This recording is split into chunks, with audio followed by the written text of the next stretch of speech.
Alam mo ba, may mga lugar sa Pilipinas na dati ay kilala dahil sa kahirapan, kakulangan sa trabaho, at kakaunting oportunidad.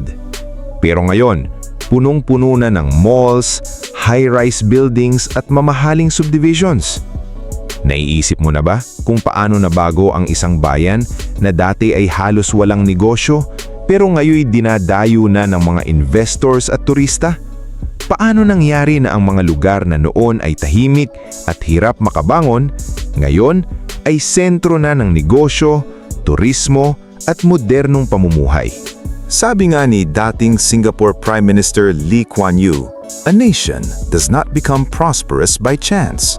Kailangan ng tamang plano, tiyaga at tamang oportunidad." Quick question mga kabida. Kung bibigyan ka ng pagkakataong mamili, saan mo gustong tumira?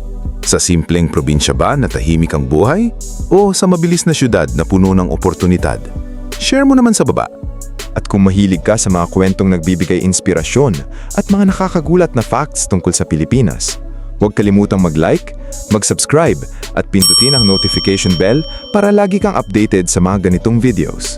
Dahil sa video na ito, aalamin natin ang 10 lugar sa Pilipinas na mula sa kahirapan ay unti-unting naging simbolo ng pag-unlad at modernong pamumuhay.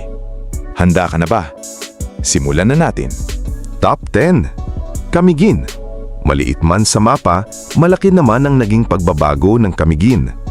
Noong mga nakaraang dekada, limitado ang hanap buhay rito dahil hiwalay ito sa mainland at kakaunti ang negosyo.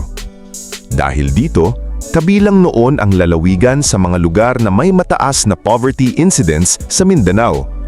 Pero tingnan mo naman ngayon, kilala na ang Camiguin dahil sa puting mga buhangin nito, diving spots at natural attractions tulad ng White Island at Sunken Cemetery.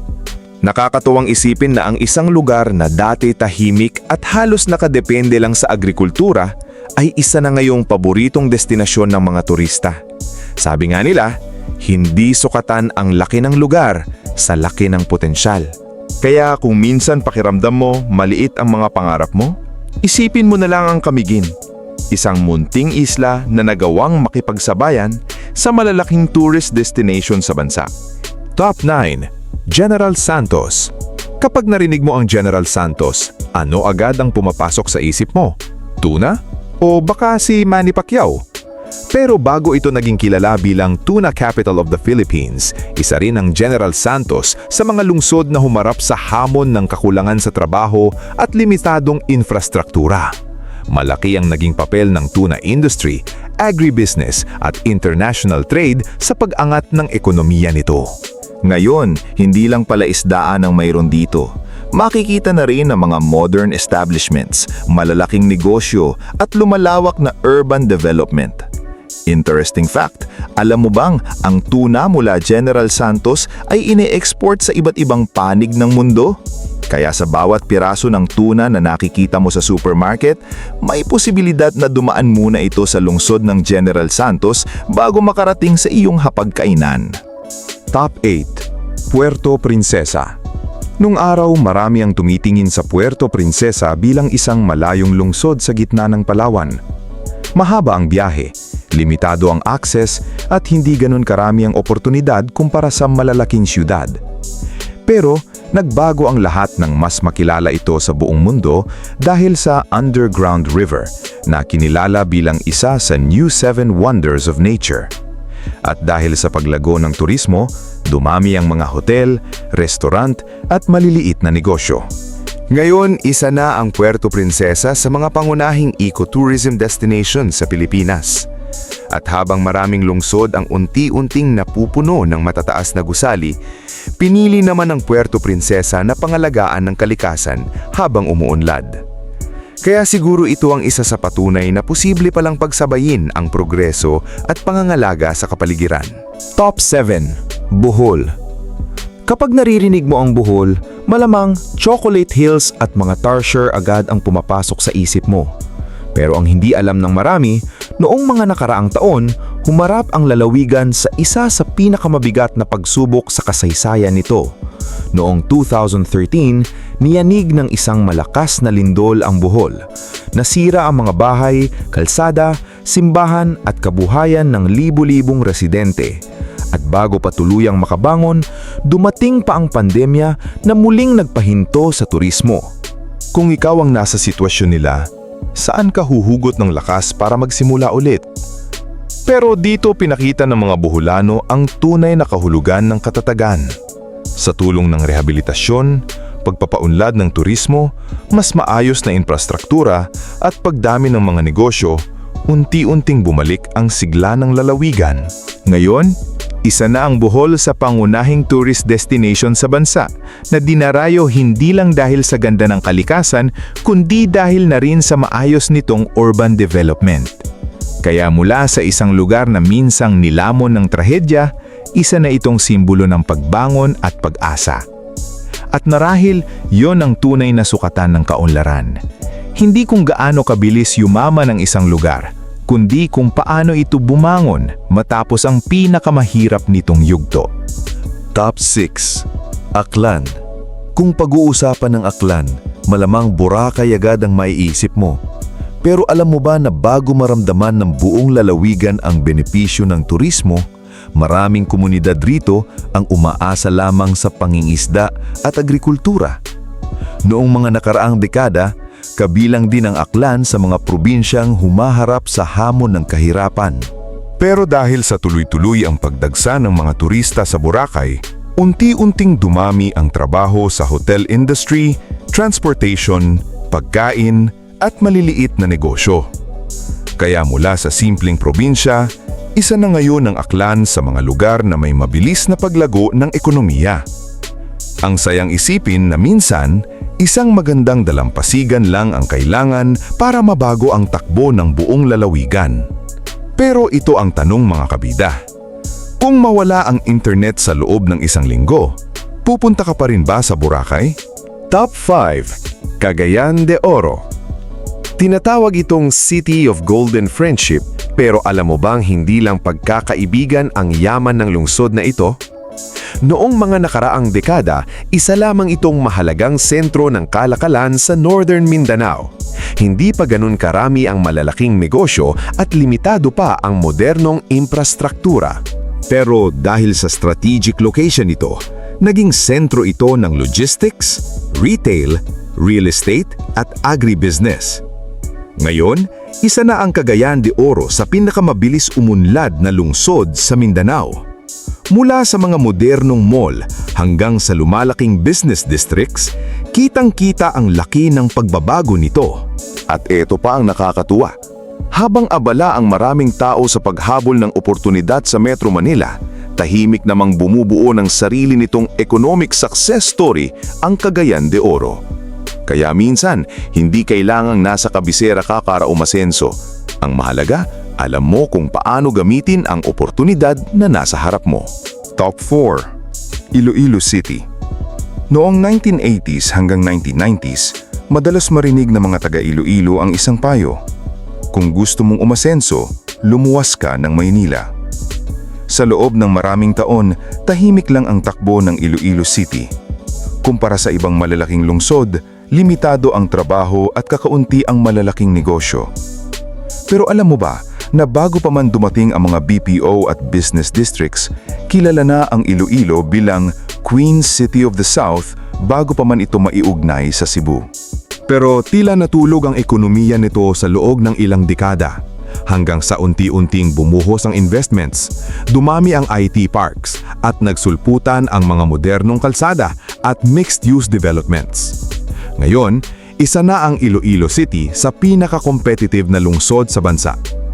At kung napapansin mo, parami ng parami ang mga taong lumilipat dito dahil sa balanse ng oportunidad at mas maayos na kalidad ng buhay. Kaya ang tanong, kung pareho lang ang sweldo, pipiliin mo ba ang magulong siyudad o ang lungsod na may mas mabagal pero mas maaliwalas na takbo ng buhay? Top 3. Pampanga. Noong 1991, isang trahedya ang nagpabago sa buhay ng libo-libong Kapampangan. Pumutok ang bulkang Pinatubo at maraming komunidad ang natabunan ng abo at lahar. Nasira ang kabuhayan, bahay at mga infrastruktura. Marami ang nag-isip noon na baka abuti ng ilang dekada bago tuluyang makabangon ng lalawigan. Pero minsan, ang pinakamalaking pagsubok ang nagiging simula ng panibagong yugto.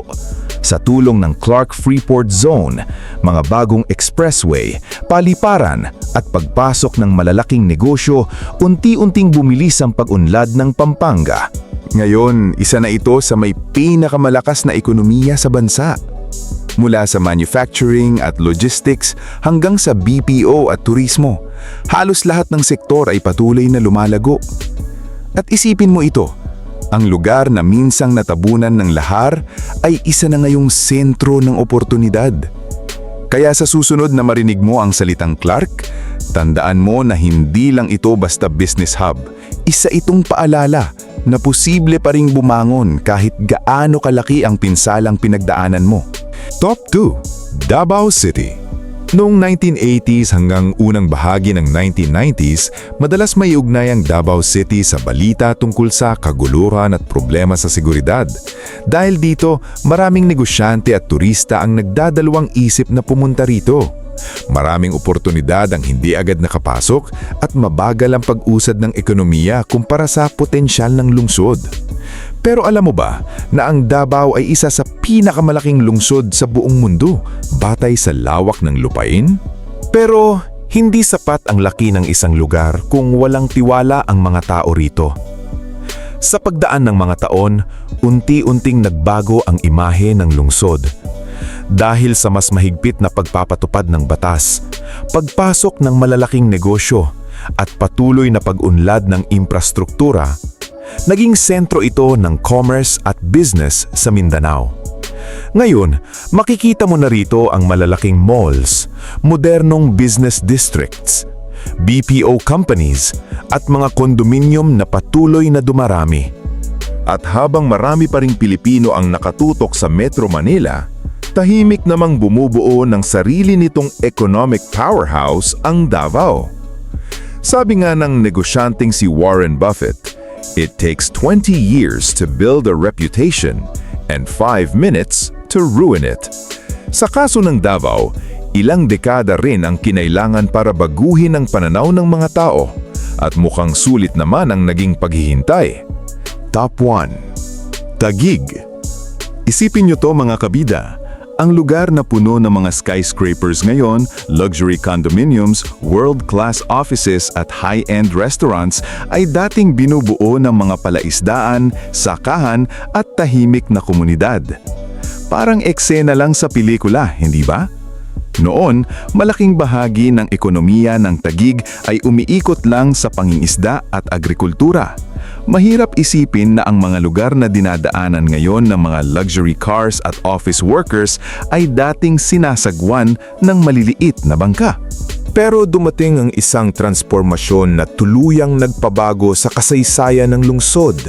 Ang dating bahagi ng military reservation ay naging tahanan ng Bonifacio Global City o BGC, isang modernong business district na ngayon ay kinikilala bilang isa sa mga sentro ng negosyo at pamumuhay sa buong bansa.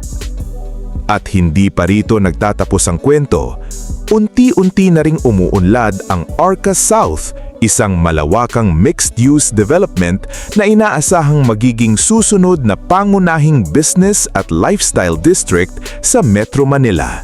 Ngayon, ang Taguig ay tahanan ng multinational companies, international schools, luxury hotels, at ilan sa pinakamahal na real estate properties sa Pilipinas.